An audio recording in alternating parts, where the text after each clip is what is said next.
bienvenue sur le Café Débat Comrade.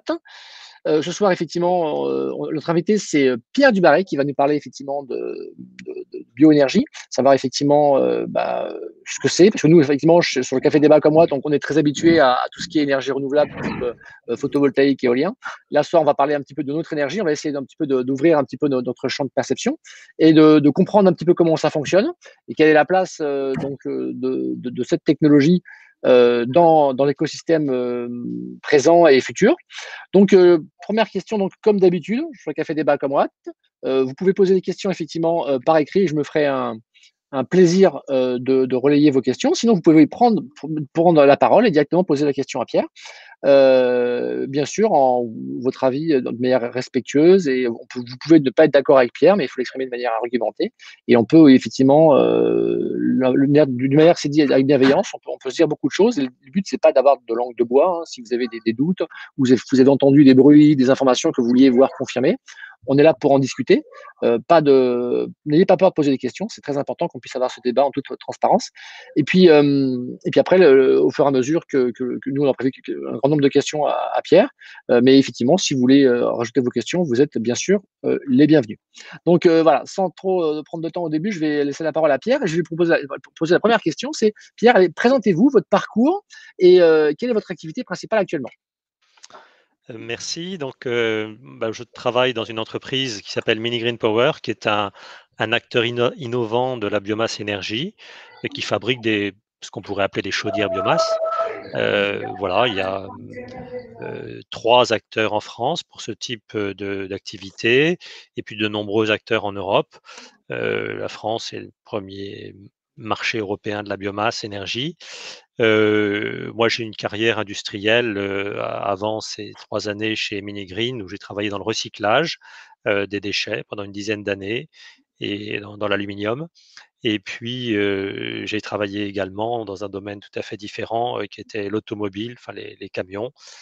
J'ai vendu des camions dans toute l'Afrique subsaharienne et dans les pays scandinaves et en Europe du Nord. Voilà.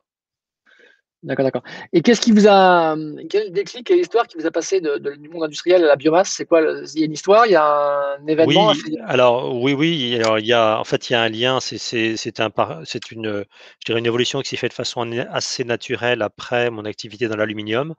D'accord. Donc j'étais chez le principal recycleur de déchets d'aluminium, et il y a un lien très fort entre l'aluminium et l'énergie. Et donc quand, mon activité s'est terminée dans ce domaine, j'ai regardé, je me suis intéressé à l'énergie et j'ai travaillé dans une première start-up pendant, 7 ou 8 ans, dans les machines thermodynamiques, Mhm. qui sont des machines qui s'appliquent entre autres à la biomasse, qui transforment l'électricité en chaleur, des turbines. Voilà, je travaillais sur des turbines un petit peu particulières qu'on appelle des cycles ORC, des cycles organiques de Rankine. Et puis donc j'ai eu l'occasion de rejoindre, Mini-Green qui était utilisateur de ce type de technologie, lorsqu'il y a des besoins de cogénération à partir de biomasse. D'accord. Très bien. Merci pour cette introduction. Alors, au niveau pour nous aider un petit peu à comprendre effectivement l'intérêt de ces biocarburants, aujourd'hui, en termes de métriques, est-ce que c'est un marché qui fonctionne de manière, qui est à la parité réseau, ou qui nécessite, comme le solaire et l'éolien, de subventions pour compenser tout ou partie du prix que payent les gens? Alors tout dépend de la taille des projets et tout dépend du type d'énergie dont on parle. D'accord? Hem alors sur la production électrique qui est une activité mineure en biomasse énergie, D'accord. les projets ne se font que lorsqu'il y a des tarifs dans notre pays puisque le prix public de l'électricité, particulièrement quand il s'agit de vendre des électrons, est très bas, et donc est Ouais. incompatible avec une solution biomasse. Qui a combien? Il a combien aujourd'hui? Parce que c'est vrai qu'aujourd'hui, le prix de marché sur l'électricité, on est autour de 50 € le mégawattheure. entre 40 à 50 euros le mégawattheure. La biomasse, on est à quel prix à peu près? Alors la biomasse, la seule référence que je puisse donner, c'est les appels d'offres de la CRE, qui est donc la commission de régulation de Mmh. l'énergie, Ouais, qui n'ont pas été renouvelés. Donc aujourd'hui, il n'y a plus de projet, biomasse électricité qui se montent. Enfin, il y a ceux qui ont été lauréats et qui vont éventuellement se construire, mais il y a pas de nouveau dispositif. Donc c'est un marché qui va s'arrêter et on était sur ces appels d'offres de la CRE à des prix, pour les plus grosses machines, autour de 120 € le mégawattheure et les plus petites, 140-150, voilà. d'accord, Donc il y avait un système de complément de rémunération, qui d'accord, venait ouais, donner de la rentabilité. d'accord. Alors je précise que ces projets-là, c'était des projets de cogénération, c'est-à-dire qu'il y avait aussi, un De revenu chaleur? chaleur, mais qui Ouais, était souvent un revenu, enfin la chaleur du coup était assez bon marché, et en fait le cheval de bataille, c'était l'électricité. d'accord, Voilà, d'accord, ce qui de mon point de vue n'est pas la bonne vision de la biomasse, même si dans ces d'accord. creux, il y avait une exigence, qui je pense était intelligente, qui était d'avoir, une valorisation globale de l'énergie contenue dans la biomasse à au moins 75. Voilà, ce qui évitait les cogénérations «bidons» entre guillemets, qui font semblant de livrer de la chaleur, mais en fait n'en font pas.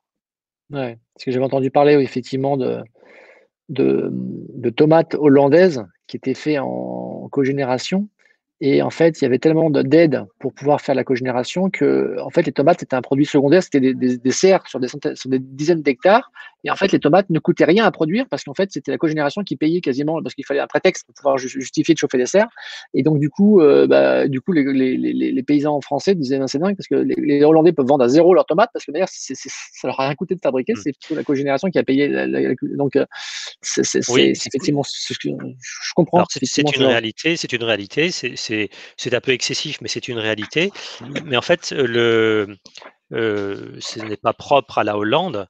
Il faut savoir que dans les grosses exploitations, sous serre, en France même, c'était un système de cogénération gaz, qui permet aux exploitants d'avoir une chaleur à coût quasiment nul. Après ça, ça ne suffit pas à payer la tomate, donc c'est abusif de dire que la tomate mmh, est à coût nul, mais parce qu'il faut employer du monde pour cultiver, il oui, faut acheter des plants, il faut et cetera. Mais ça permettait d'avoir une chaleur à coût quasiment nul ou très faible, alors uniquement pendant les mois d'hiver, puisque c'est à ce moment-là que fonctionnent les cogénérations de l'époque avec des tarifs très privilégiés, mais c'est quelque chose qui ne concerne pas la biomasse. Mais par contre, la question se pose pour tous ces opérateurs de passer à d'autres types d'énergie, puisque ces dispositifs se terminent et il va donc falloir remplacer ces systèmes énergétiques par d'autres, mmh. notamment par de la biomasse. Mmh, OK, c'est clair. Donc du coup, vous dites effectivement au niveau, subvention, donc la partie production électrique, je finis sur ce sujet-là, donc on est à 120-140 € le mégawattheure, donc c'est quelque chose qui est, est-ce que dans la loi, dans le photovoltaïque et dans l'éolien, on a des lois? Donc en photovoltaïque, on a la loi de Svensson qui dit que tous les 20 mois, on a une baisse du prix, du kilowattheure qui est de 20 à peu près, qui est assez régulier depuis une quarantaine d'années.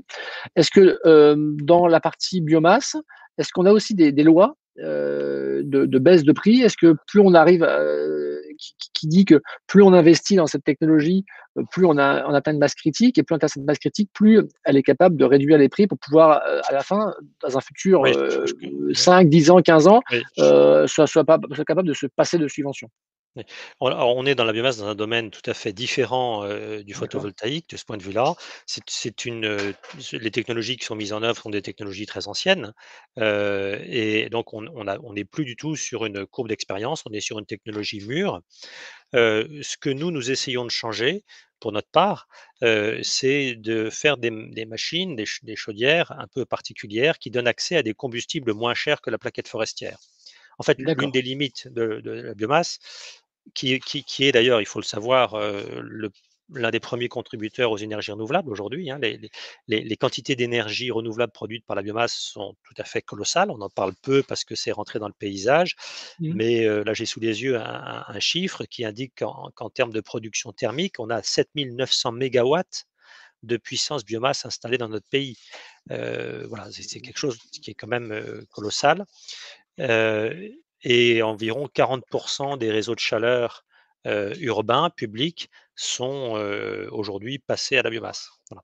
Bon, il y a D'accord. encore beaucoup à faire, mais la biomasse est bien ancrée dans le paysage, avec des technologies sur lesquelles il n'y a pas vraiment de gain à attendre. Ce que l'on peut attendre, et c'est sur quoi nous travaillons spécifiquement, c'est d'aller vers donc des combustibles moins chers.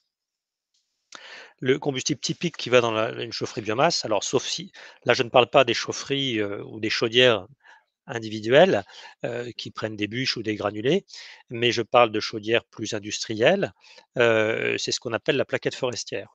Et en D'accord. fait, la limite, enfin, ou l'une des contraintes euh, de l'économie de ces chaudières, c'est que la plaquette forestière aujourd'hui, elle vaut autour de, pour un industriel, hein, pour quelqu'un qui va en consommer 1000 tonnes par an ou plus, elle vaut autour de entre 20 et 25 € le mégawattheure. Ce qui est, peu ou prou le prix du gaz. D'accord, c'est mégawattheure de chaleur, en fait, c'est de Le chaleur que mégawattheure de non, non, le mégawattheure le mégawattheure d'énergie contenu dans la biomasse. Après ça, la d'accord, chaudière va avoir un rendement. Donc le d'accord, mégawattheure de chaleur livré, il va être un peu plus cher. Il faut diviser, disons, par le rendement de la chaudière. Si on oui, prend 85, bah, on va se rapprocher des 30 €. Voilà.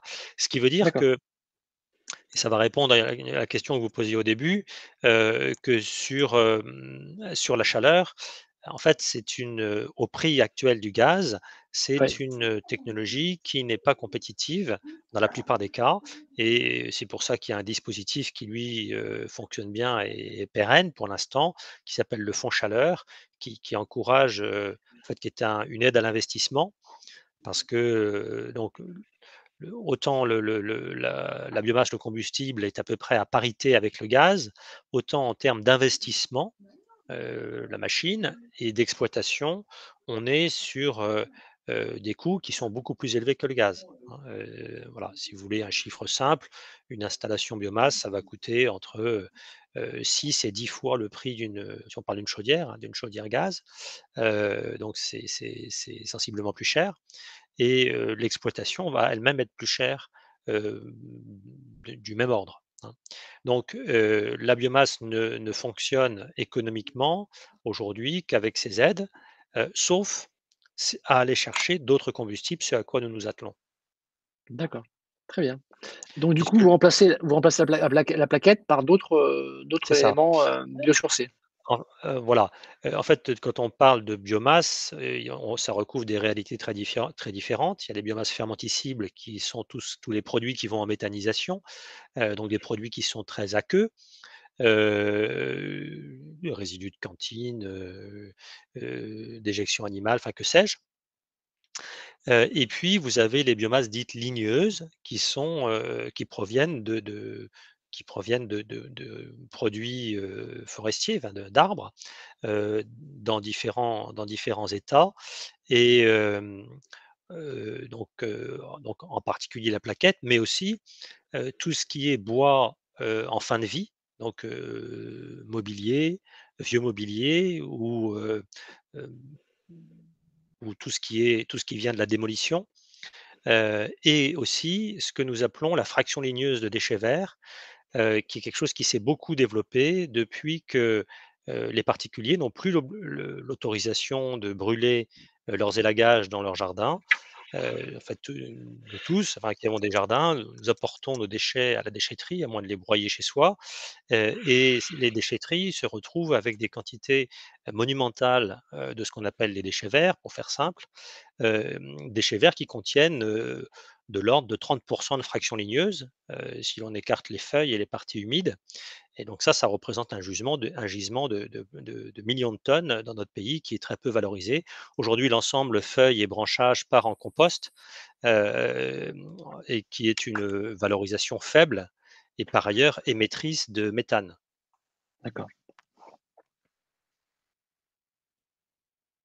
OK, OK. Merci pour ce donc du coup, si je résume au niveau des biocarburants, donc un premier point qui est à la limite ce que vous dites le moins intéressant, c'est la production d'électricité, qui est sur un prix qui est assez élevé et qui n'a d'intérêt qu'en cogénération pour pouvoir effectivement, augmenter le rendement de ce système.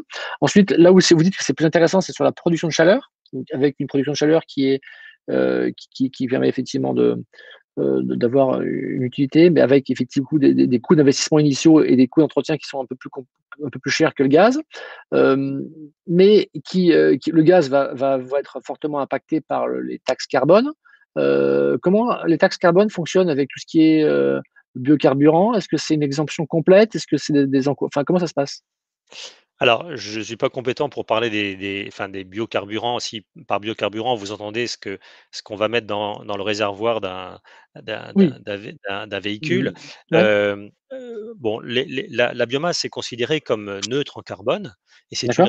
c'est une réalité puisque, dès lors que la biomasse utilisée provient de pays où les forêts sont gérées durablement, c'est-à-dire qu'on n'est pas dans un cas de déforestation, en fait, C'est un cycle, ça boucle, ouais, la consommation ou l'émission de carbone, puisqu'il y a du CO2 dans les fumées d'une chaudière biomasse, bien sûr, mais l'émission de carbone des chaudières biomasse est compensée par l'absorption de carbone des forêts, soit qui sont à l'équilibre, soit qui sont en croissance. Dans notre pays, la forêt est en croissance et donc on a encore beaucoup de potentiel pour développer l'usage de la biomasse. d'accord. Voilà. OK, OK. Alors il y a une question de Gilles qui demande: «Est-ce que les déchets sont considérés comme de la biomasse?» Est-ce que les déchets Oui, de alors tout dépend quel type de déchets, mais les déchets, de type, déchets de bois, et déchets verts sont bien sûr de la biomasse. Il y a un type de déchets sur lequel nous travaillons aussi qu'on appelle les CSR, combustibles solides résiduels, qui sont mmh des déchets dont la production va aller en augmentant, qui sont des déchets issus des refus de tri sélectifs. Il faut savoir que quand vous mettez, des produits dans, les sacs jaunes ou bleus ou que sais-je, du tri sélectif, de l'ordre de 80 sont effectivement revalorisés en matière, ce qu'on va appeler des matières premières secondaires, mais 20 sont écartés pour diverses raisons. On appelle ça des refus de tri et ces refus de tri constituent, des millions de tonnes, hein, des gisements très importants, et qui sont la matière première d'un produit qui va être retravaillé, retrié, repréparé, qu'on appelle les CSR, combustibles solides de d'accord, récupération. Bon, ces combustibles, d'accord, on considère qu'ils contiennent de l'ordre de 50 d'éléments renouvelables, c'est-à-dire bois, papier, tissu, issus de matières végétales. d'accord, d'accord et donc du coup, après c'est des techniques de séparation, des techniques séparatives qui permettent effectivement de valoriser ce tri, de manière ultime? Alors, le CSR, c'est un mélange, hein, dedans il y a évidemment beaucoup de plastique aussi. Mais effectivement, il y a des techniques de préparation. Il y a des éléments qui sont des poisons en termes de combustion, par exemple les PVC. Donc, Mmh, lorsqu'on prépare un CSR, on va s'assurer qu'il n'y ait pas de PVC dedans, enfin ou le moins possible. Et puis on va essayer d'obtenir, enfin de faire un mélange qui ait, une certaine stabilité en termes de caractéristiques, de pouvoir combustible, et cetera. d'accord, d'accord. Voilà, donc je dirais pour la partie biomasse solide, hein, ce sont les trois grands gisements. Après ça, vous avez bien sûr tout ce qui est les biomasses humides, hein, qui vont en méthanisation, mais je me suis moins versé dans ces sujets-là. D'accord, très bien. OK, OK. Une autre question de Gilles qui demandait: «Est-ce qu'il est plus intéressant de» alors je sais pas si vous avez la réponse, c'est pas forcément votre secteur d'activité. «Est-il plus intéressant de recycler du carton ou de le brûler pour faire de la chaleur?» Alors c'est un grand débat, moi j'aurais tendance à dire qu'on peut le brûler. En fait, aujourd'hui, la filière papier, n'arrive pas à absorber, la totalité de attendez, je vous demande juste un instant parce qu'il y a un peu de bruit. Hem, hem, donc n'arrive pas à absorber la totalité du papier. Une partie de ces déchets partait en Chine, mais la Chine ne prend plus ces déchets et donc il y a un réel problème. Aujourd'hui, beaucoup de ces matières, en fait, finissent dans les CSR. Les CSR, s'ils ne sont pas enfin ou dans les refus de tri, pardon. Les refus de tri, s'ils ne sont pas valorisés en CSR et aujourd'hui, il n'y en a qu'une petite partie qui va essentiellement en cimenterie, ces refus de tri vont en enfouissement ou en incinération. Donc une destruction, mais une valorisation qui est alors parfois il y a une valorisation dans l'incinération, mais pas toujours, ou c'est une valorisation qui peut être faible si on fait juste de l'électricité.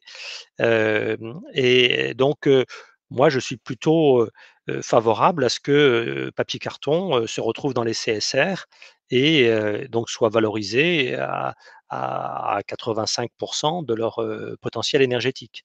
Sachant que D'accord, OK. la filière bois-papier, au moins en Europe, c'est une filière qui fonctionne sur un mode durable. Et donc on n'a pas de souci de déforestation liée à la filière papier Mmh. en Europe. D'accord, d'accord. OK. Petite question sur la biomasse utilisée comme biocarburant. Tout à l'heure, j'avais fait, effectivement la distinction.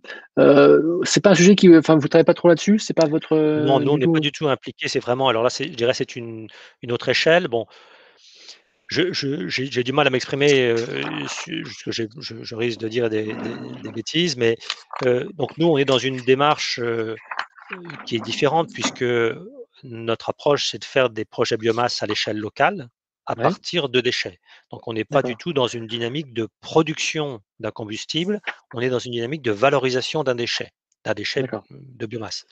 Donc voilà, on est dans une autre approche, mais donc je me sens pas, pertinent pour porter un jugement sur, alors c'est vrai qu'on peut s'interroger sur, le fait de consacrer des surfaces agricoles à produire des biocarburants, je pense que, c'est une question qu'on peut se poser, hem, mais d'autres personnes sont plus compétentes que moi pour en parler.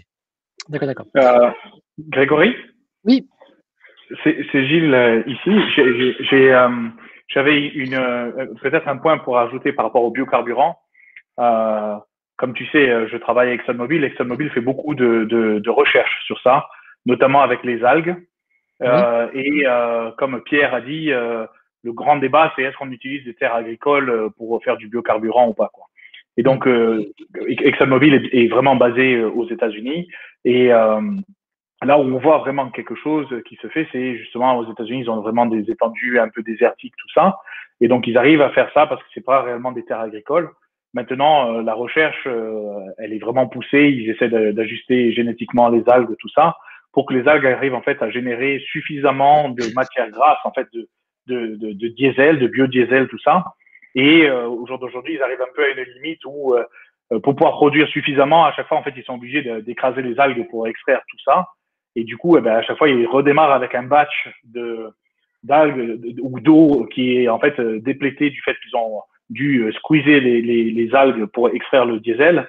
Et du coup, après, ils sont obligés de réensemencer, refaire pousser les algues. Mais c'est pas le Saint Graal, en fait, ce serait de réussir à avoir des algues qui éjectent naturellement le diesel, que le diesel vienne à la surface et qu'après tu l'écumes en quelque sorte.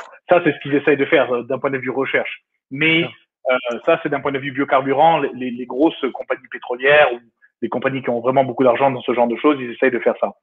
d'accord. Ça, c'est vraiment là où est la technologie au jour d'aujourd'hui, quoi. OK, OK. Merci Gilles pour cette petite, précision sur les biocarburants liquides. Parce qu'effectivement, on va arriver maintenant aux questions de savoir c'est la place du citoyen à l'échelle locale et cetera. C'est-à-dire, nous on travaille dans le solaire, dans l'énergie renouvelable. On dit voilà, est-ce que, on incite, effectivement nos clients qui ont des voitures électriques à passer à l'autoconsommation pour produire leur énergie et à recharger leur voiture chez eux. On disait: «Est-ce que ça vaut», c'est la question que je voulais vous poser, mais je pense qu'on y a répondu, c'est: «Est-ce que ça vaut le coup de récupérer, un peu de biomasse pour pouvoir faire un biocarburant, pour pouvoir mettre dans sa voiture et circuler autour de chez soi?» Et je pense que c'est quelque chose qui est pas du tout, envisageable à court terme parce que Non, c'est pas le même principe. oui, je pense que sur ce sujet-là, il faut commencer par les avions. C'est-à-dire que là où on a besoin de densité énergétique et où le poids des batteries est un problème, c'est l'aviation. Donc si on veut faire des biocarburants, là où c'est le moins, critiquable, j'ai envie de dire, en termes d'emploi, Ouais, c'est certainement dans l'aviation. d'accord, Heu, voilà pour d'accord. OK. Alors, donc une question qui vient sur le citoyen, donc comment vous intégrez dans votre processus parce que vous dites que vous aidez un peu les territoires à avancer sur des dynamiques de valorisation. Comment ça se passe à l'échelle, c'est quoi un projet pour vous, typique? Un projet, est-ce que vous pouvez donner un exemple d'un projet que vous avez fait dernièrement? Quelles sont les différentes étapes? Par quoi ça commence? Est-ce que c'est une collectivité qui vous appelle? Comment ça se passe et comment vous qualifiez ce besoin initial et comment vous le transformez, comment vous créez de la valeur et comment, voilà, quel est le cycle de vie d'un projet en différentes étapes? alors il y a tous les cas de figure. On travaille à la fois avec des collectivités et des industriels. D'accord? Et bon, il faut savoir que nous sommes une jeune société, hein, nous existons depuis 6 ans, donc on n'a pas on n'a pas un historique qui est très long. Mais en fait, la particularité de nos machines, c'est que c'est leur faculté à consommer des déchets, donc des matières qui sont peu chères, voire à coût négatif. Et du coup, leur rentabilité est étroitement liée à leur intensité d'usage. Donc en fait, l'usage idéal pour nos machines, c'est un industriel qui fonctionne 24 heures sur 24, 365 jours par an, enfin, ou 300 jours par an, avec un procédé stable qui va permettre de saturer une installation et de la faire tourner, disons, 8000 heures par an. Là, Par dans exemple, ces par exemple, par exemple, par exemple, alors c'est quel type d'industrie? Un exemple, Par exemple, toute l'agroalimentaire, d'accord, tout l'agroalimentaire, bah, transformation, enfin produits laitiers par exemple, hein, les d'accord. vaches, ne s'arrêtent pas, ne prennent pas de vacances, les vaches laitières ne prennent pas de vacances.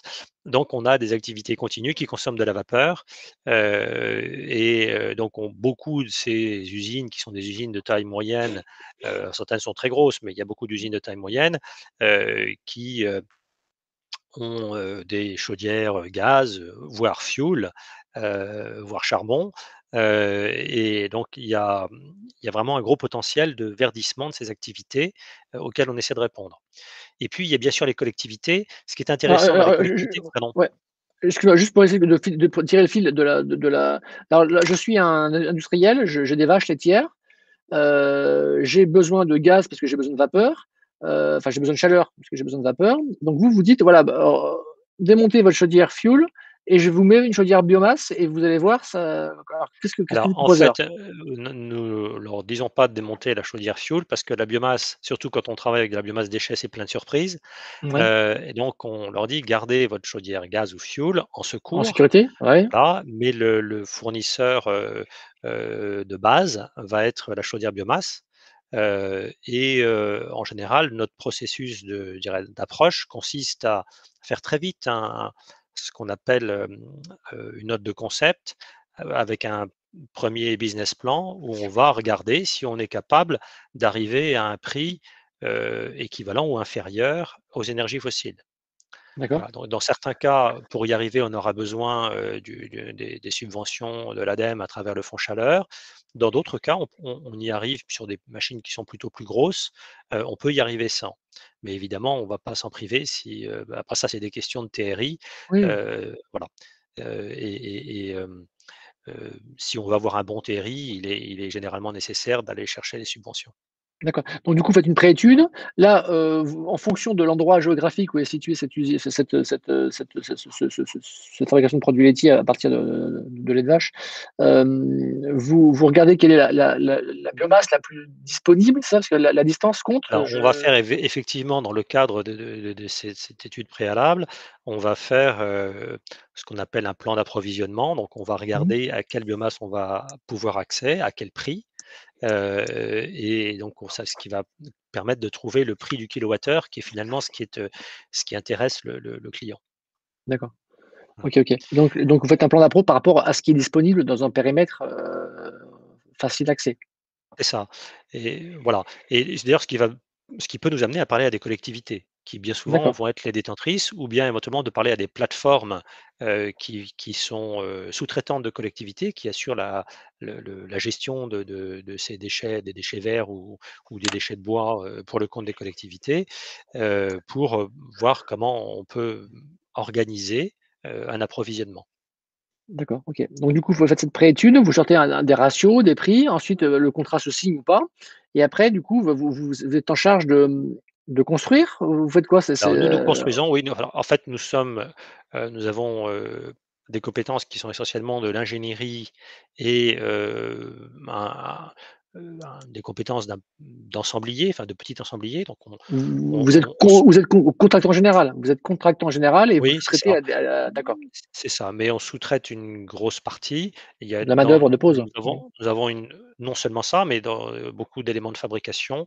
Donc nous avons une partie propriétaire dans la conception de notre machine, où on va jusqu'à la conception de détail et on fait fabriquer des pièces qu'on assemble éventuellement ou qu'on fait assembler, mais on rentre vraiment dans le détail. Puis on a des composants, un peu standards, qu'on va acheter sur le marché comme des filtres. des échangeurs, des choses comme ça. D'accord, OK. Donc vous construisez un Lego avec des produits de votre technologie, avec des produits en fonction du site et de sa C'est ça. capacité et des entrants et des appros que vous avez choisis. Hem, alors dans vos business plans, parce que moi j'avais rencontré ça dans les projets de méthanisation, où effectivement il fallait des entrants, régulièrement pendant 20 ans, les contrats d'achat. C'est pas toujours facile, parce qu'autant effectivement dans 20 ans on sait que le soleil et le vent vont souffler, est-ce que si vous êtes dans une zone qui est bien achalandée à un produit et d'un seul coup il y a l'industrie qui s'en va, qui produit plus de déchets et qui vous avez alors comment vous faites pour sécuriser ces est-ce que vous faites une diversité d'approvisionnement? Est-ce que vous faites, Alors une boule de cristal? Comment vous faites? c'est effectivement le grand avantage du solaire et de l'éolien par rapport à la biomasse, et d'autant plus que, dans la filière déchets, la culture est très opportuniste. Donc il est très difficile de construire des contrats d'approvisionnement de long terme. Bon, ça évolue petit à petit, mais ça reste compliqué. Ce que nous apportons, mais ça c'est propre à Mini-Green, c'est pas vrai pour tout le monde, c'est, la faculté d'aller chercher différents types de combustibles. Donc on D'accord, donne des degrés de liberté supplémentaires aux clients. Voilà, ceci dit, aujourd'hui, il n'y a pas d'énormes tensions sur le prix de la plaquette. Donc la plaquette, pour l'instant, reste abondante. Par contre, elle est relativement chère. Voilà. Sur les matières, enfin, c'est bien connu, ceux qui sont qui ont connu le monde des déchets, et j'aperçois dans l'auditoire Jean-Pierre Clairet qui ne me contredira pas. En fait, dès qu'un déchet trouve une utilisation, valorisante, il a tendance à prendre de la valeur. Donc, effectivement, il y a toujours cet aléa, qui existe dans la biomasse, qui est aléa qui n'existe pas dans le cas du solaire et de l'éolien. OK, c'est clair.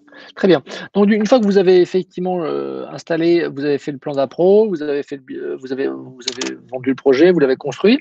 Après au niveau maintenance, c'est vous qui vous en occupez ou, Oui, alors est-ce nous que nous on propose heu, on alors justement, propose de f oui, pardon. ouais, juste je finis sur le contrat, une fois que vous l'avez construit, vous vous engagez sur un taux de performance?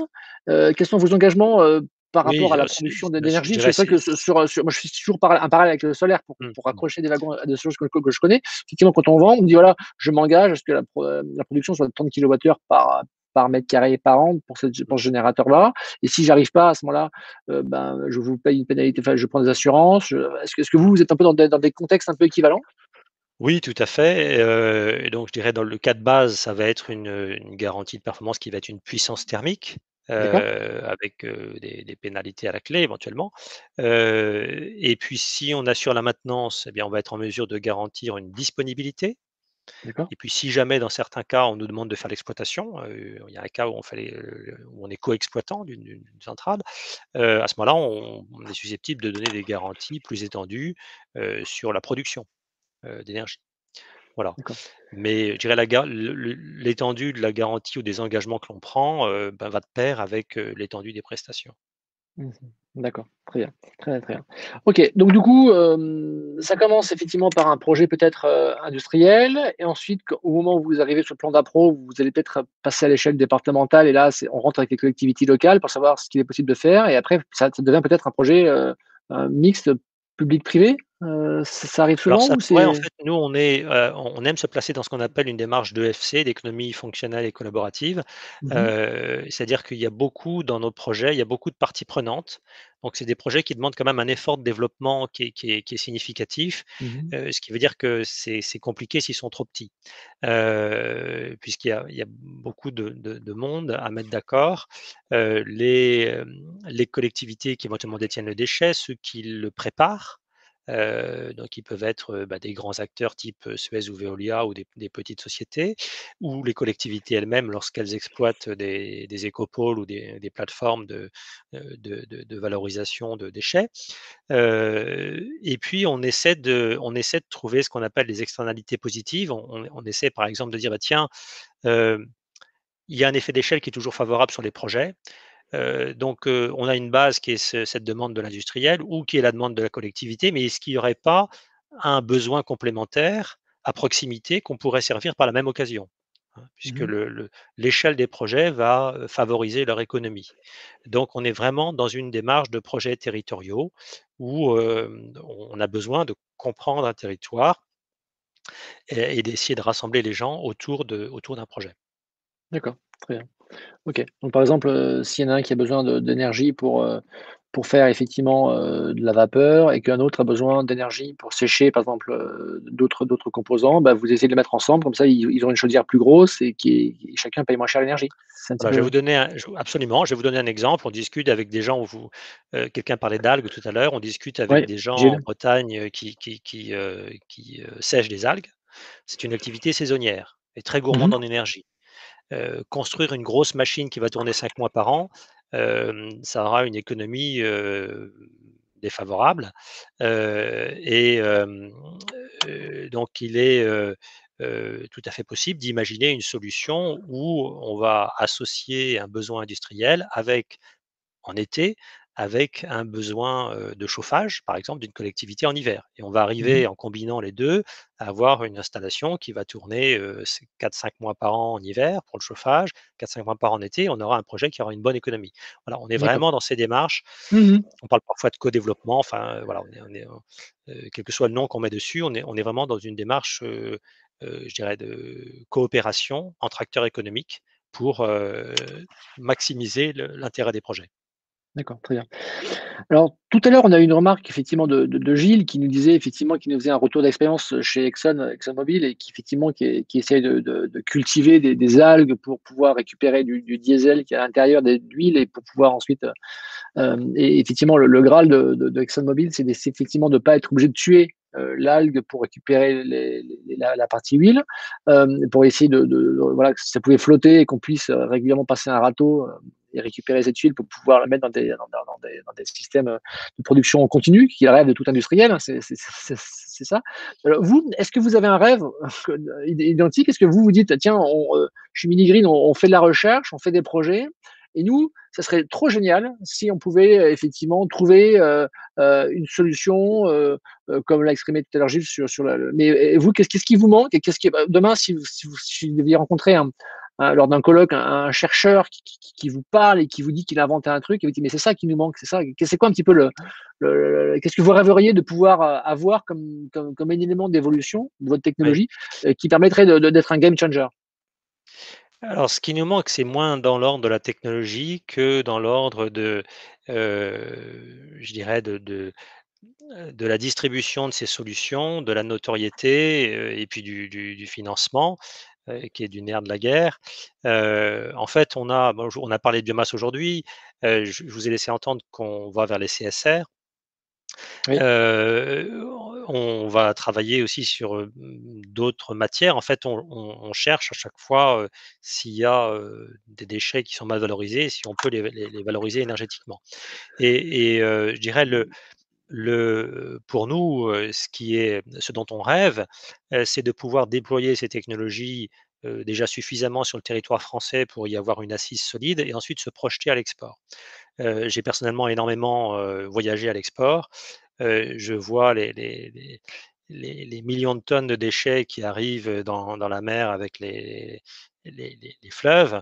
Hem et en fait, je me demande parfois pourquoi il y a si peu d'incinérateurs dans les pays, émergents, par exemple. Et je crois que l'une des réponses, c'est que la taille des projets qui se leur sont proposés est, beaucoup trop importante, par rapport à la fois à des contraintes, urbaines, sociales, de paiement, de taxes, d'enlèvement, et que la faculté d'une technologie à petite échelle à valoriser ces résidus, serait un vrai game changer au plan, environnemental et pour ces pays-là. Donc ça, c'est un de mes rêves, par exemple, hein, d'aller pouvoir mettre des machines en Asie et en Afrique, alors qui seront, là-bas essentiellement tournées vers la production d'électricité, puisqu'ils ont beaucoup moins besoin de chaleur. Encore qu'on puisse faire, du froid, avec, un peu de chaleur, avec ce qu'on appelle des groupes à absorption, mais le rendement est pas génial. mmh, Voilà, mais il y a plein de choses à faire avec la biomasse, dans notre pays déjà et ailleurs. Et donc notre horizon, le la mer vers laquelle, on souhaite voguer, c'est vraiment, d'arriver à déployer cette technologie, et d'en réduire les coûts, Voilà, mais c'est pas et donc c'est plus un rêve, je dirais industriel, hein, de descendre puisque nous à la différence, de de ce que je vous disais au début, de la technologie des chaudières biomasse classiques, qui est une technologie mûre sur lequel il y a plus beaucoup d'économies à attendre. Nous sommes au début de notre courbe d'expérience et donc on peut gagner. Alors on fait des machines qui contiennent beaucoup d'acier, beaucoup de réfractaires, beaucoup de matière.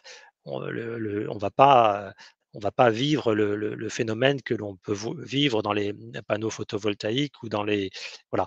Mais néanmoins, il y a certainement une courbe d'expérience, qui va nous permettre d'augmenter la compétitivité de nos machines qui est déjà bonne grâce au combustible.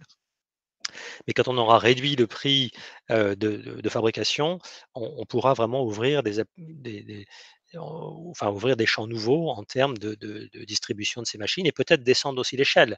Aujourd'hui, on ne démarre pas en dessous de consommations qui vont être autour de 1 800 mégawattheures par an. Donc, on a beaucoup de demandes de, de petits immeubles, de particuliers. Malheureusement, on est obligé de leur dire que c'est pas notre domaine aujourd'hui. Si demain on arrivait à faire des machines beaucoup plus petites qui permettent, de faire des micro-cogénérations à partir de biomasse, dans les, heu, pour des particuliers ou pour des petits lotissements, on serait vraiment très heureux. Voilà, D'accord, mais ça passe par, déjà une croissance, un développement sur nos gammes actuelles. d'accord. Et qu'est-ce qui vous manque pour faire des choses plus petites? C'est quoi? C'est une question de matière? C'est la matière qui pose un problème? Enfin, je Non, sais c'était la miniaturisation, c'est quelque chose qui est techniquement difficile. Voilà, enfin, pour l'instant, c'est un sujet sur lequel on n'a pas travaillé plus que ça, parce que, bah, on est une petite équipe et que, heu, on mange l'éléphant, petit à petit. mmh. Mais, mais on a déjà beaucoup à faire, sur, le développement de notre gamme actuelle et le fait d'aller vers de nouveaux combustibles, hein, comme je l'évoquais, qui est pour l'instant notre cheval de bataille dans notre gamme de puissance qui va de 500 kilowatts à 5 mégawatts ou 7 mégawatts. D'accord, d'accord. Donc tout à l'heure, vous disiez qu'effectivement, c'était moins technologique que des problèmes d'argent.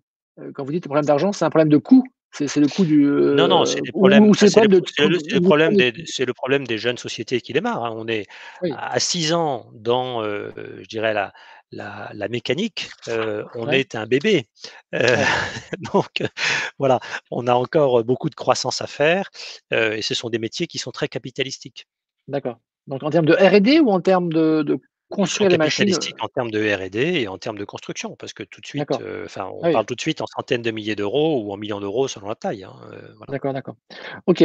Hem, Demain, vous êtes invité, imaginez que je suis pas Grégory Lamotte, je suis le ministre de l'énergie et vous êtes invité et je vous dis: «Tiens, voilà, dites-moi, de quoi avez-vous besoin, Pierre, pour qu'effectivement, on fasse des bons choix politiques, pour développer la biomasse, et qu'est-ce que le gouvernement pourrait faire demain, comme décret, comme application, comme loi, pour effectivement, vous aider de manière saine, à développer est-ce qu'il y a des choses, Ah bah, clairement qui le coûtent prix du qui coûtent pas forcément trop cher? Parce que le gouvernement aujourd'hui, ils sont en train d'essayer de dire, comment on peut vous aider sans dépenser trop d'argent. Alors qu'est-ce que voilà, essayez de me bah, c'est le convaincre, prix, bah, clairement c'est le prix du carbone. Je vous donne un c'est-à-dire que exemple, voilà hein. ouais, d'accord, La TICGN, la trajectoire de la TICGN, alors je ne vais peut-être pas faire plaisir aux consommateurs de gaz naturel, mais que je peux comprendre d'un certain point de vue, c'est de la bienveillance, hein. la TICGN, elle avait été il y avait une trajectoire de hausse, hein, qui a été votée, pour repasser à 16 € en 2022, à partir de 4 € et quelques, en 2017 ou 2018. Bon, ça s'est interrompu avec les manifestations des gilets jaunes en 2019 à 8 €. Bon, je vous parlais tout à l'heure du prix, des plaquettes, et du prix du gaz. Si vous rajoutez 8 € au prix du gaz, ça booste de façon extrêmement significative, la compétitivité des solutions biomasse, les nôtres comme celles des autres, hein. D'accord. OK. Donc du coup, parce qu'il y a quand même le prix carbone a augmenté, a flambé en Europe là, dernièrement là, Alors depuis 1 oui, an. on parle pas de la alors vous parlez effectivement, enfin il a flambé. Il était descendu très bas. Là, on parle du prix du carbone pour les gens qui sont soumis au PNAQ, enfin à des quotas de carbone, mais qui sont plus qui sont des très gros industriels. La plupart des industriels auxquels on s'adresse et a fortiori les collectivités ne sont pas dans le PNAQ, et D'accord. donc ils sont pas astreints à payer de voilà. Mais le prix du carbone aujourd'hui, je crois qu'il est une trentaine d'euros. C'est c'est pas et comme ça joue marginalement puisqu'il y a des quotas, hein, donc il y a des quotas qui sont gratuits. C'est selon Oui, les mais de moins en émissions moins, enfin de au-delà. moins en moins. Enfin, ouais, justement, il y a eu Oui, des oui, il y a réajustements, les qui font quotas qu'il y se a réduisent petit à oui, petit, donc il y a effectivement un intérêt, voilà et donc ça, c'est un mécanisme qui va peser très fort à terme. Certains prédisent que la tonne de carbone va monter à 300 €, j'en sais rien. Ce que je veux dire, c'est que on espère. à bon, oui, mais ce que je veux dire, c'est qu'à 30 € pour l'instant, l'effet, il n'est pas encore massif. L'effet, il est D'accord. sensible, mais il n'est pas massif. Voilà et dans notre domaine, si vous voulez, on s'adresse par exemple aussi à des agriculteurs qui ont des serres.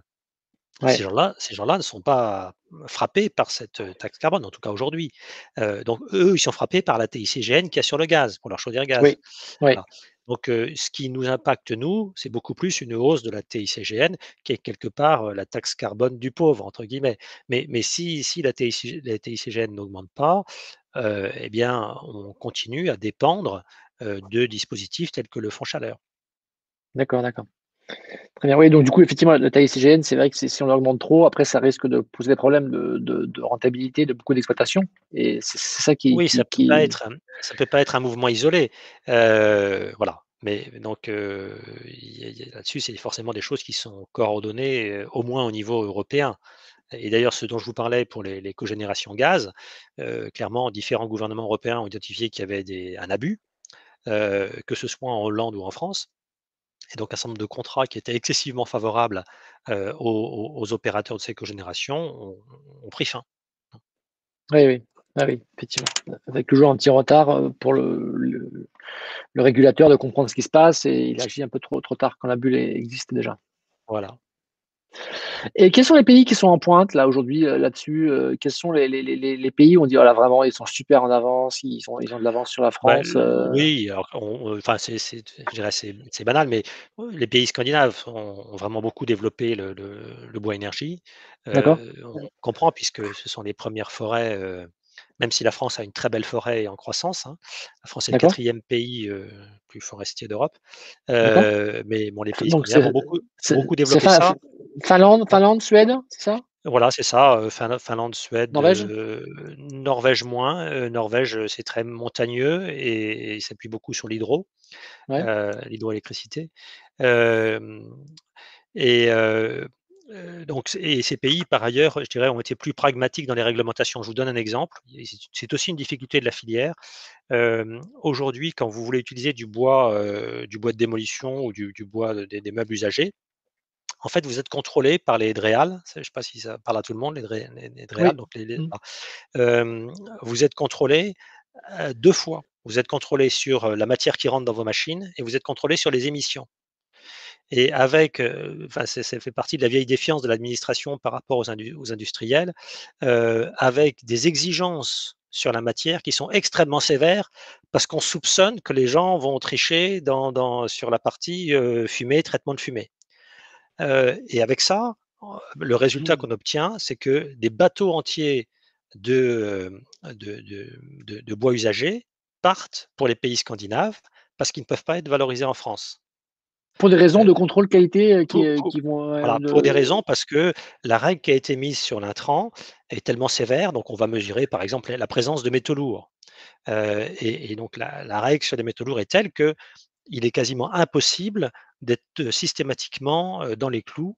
Vous allez toujours avoir de temps en temps en plus, échantillonner des déchets est quelque chose de compliqué et ah donc vous oui, allez toujours avoir de temps en temps une émergence d'un élément, du cuivre, du plomb qui va dépasser de quelques milligrammes, ce qui est autorisé et du coup vous êtes en risque, de fermeture de votre usine, enfin ou de votre centrale. Voilà et le résultat, c'est que, ces déchets qui sont, en fait de l'énergie stockée, eh bien, profite à d'autres au lieu de nous profiter.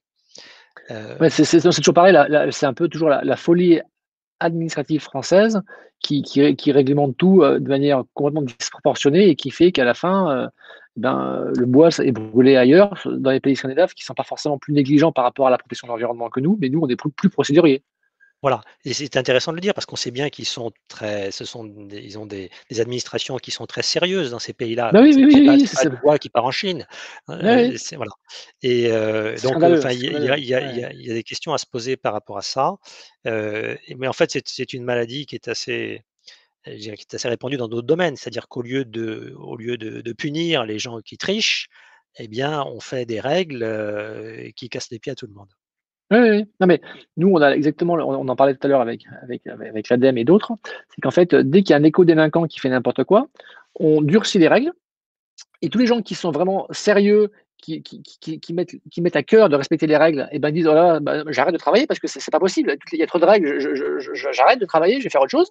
Et les éco-délinquants, ils s'en foutent parce que déjà, ils respectaient pas les règles qu'il y avait avant, donc une de plus, une de moins. De manière, s'il y a un problème, ils déposent le bilan et 3 mois après, ils recréent notre boîte.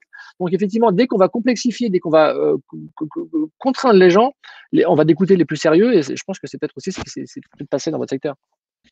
Oui, voilà, c'est des choses qui arrivent. Bon, j'espère que ça évoluera. Il y a des organisations professionnelles qui se battent pour faire changer les choses, mais C'est ça? c'est un long combat.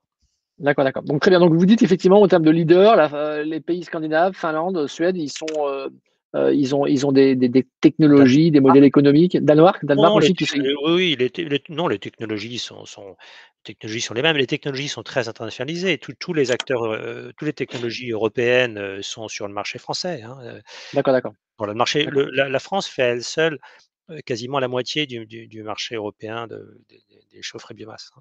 D'accord, donc c'est un marché fort. Vous avez un marché Si vous de. voulez, les Suédois, les Finlandais ou les Danois, ils sont très, très équipés, mais ça reste des petits pays. Eh oui, ouais, je comprends. Alors on arrive il est 19h28, on arrive à la fin de la réunion, donc je pose une question un peu toujours traditionnelle à la fin de ces cafés débats de Comrade. Alors Pierre, parmi vos convictions que vous avez, vos convictions, je dirais presque vos certitudes, y a-t-il une certitude que vous avez et qui pourtant est peu partagée? Vous dites: «Non mais ça j'en suis sûr et pourquoi à chaque fois je suis obligé d'en parler pendant des heures à mes amis, à mes collègues, ils n'arrivent pas à comprendre que c'est ça comme ça que ça». Est-ce que vous avez ce genre de conviction? Alors, dans le monde de l'énergie ou dans le monde de la biomasse ou dans le monde ou ailleurs, dans votre vie d'expert, autour de industriel? Non, c'est une colle parce qu'en fait, je dirais les convictions que nous portons sont quand même très partagées. Ouais. Le alors si on peut dire, c'est que ce qui est surprenant, c'est, ce que l'on fait est très «tendance» entre guillemets l'interrogation qu'on pourra avoir, c'est: «Pourquoi est-ce que c'est si difficile?» heu, voilà, de de de percer, de se développer alors qu'on est dans quelque chose qui est perçu en tout cas comme étant assez tendance, mais ce sont des sujets qui sont complexes, qui sont technologiques, qui demandent beaucoup de coopération. Donc c'est à la fois complexe au plan technique et c'est complexe au plan, humain et commercial, si j'ose dire, Mmh. parce que ça se construit, voilà. Et après ça, heu, mais ça, c'est pas tout à fait le même sujet, mais il y a aussi des gens qui ont intérêt à ce que ça ne change pas, hein, Oui. les on vient quand on vient bousculer certaines filières, voilà, hem, donc il y a de l'inertie, les il y a des acteurs établis, hein, qui adorent les oligopoles et qui ont pas envie de voir, et parfois l'administration se fait leur complice parce que il est plus simple de gérer quelques gros projets qu'une multitude de petits. Mmh. Donc voilà, bon, heureusement tous nos projets n'ont pas besoin d'un accord de l'Adréal, mais dès que l'administration intervient, bah, si vous leur présentez une multitude de petits projets, c'est compliqué. Oui, je comprends. Alors qu'un gros projet, on a l'impression de faire, avancer la cause des énergies renouvelables, heu et d'ailleurs, grâce à ça, bon, on a fait quelques aberrations comme, l'usine de Gardanne, par exemple, qui est une usine qui est censée produire de l'électricité, 150 mégawatts en brûlant du bois avec un rendement de 30 et qui importe une grosse partie de son bois. Enfin, c'est quelque chose qui est où l'État à la fois, n'a pas respecté les règles qu'il est dictées lui-même pour les autres et a fait quelque chose qui est finalement anti-écologique parce que le bois est importé de je ne sais où, pour une part du Brésil, donc probablement du bois issu de déforestation. Voilà, tout ça pour faire de l'électricité qui est horriblement chère et qui va être payée par, notre CSPE. Voilà. Bon, j'ai Ok. terminé par un petit coup de gueule.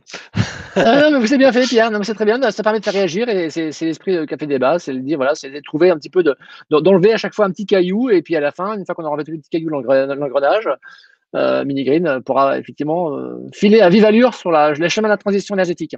Merci en tout cas. C'était avec plaisir. merci Pierre de votre participation, de nous éveiller un petit peu à cette technologie qu'on ne connaissait pas. Merci à tous les participants et puis à mardi prochain. Bonne soirée. Au revoir. Merci, au revoir.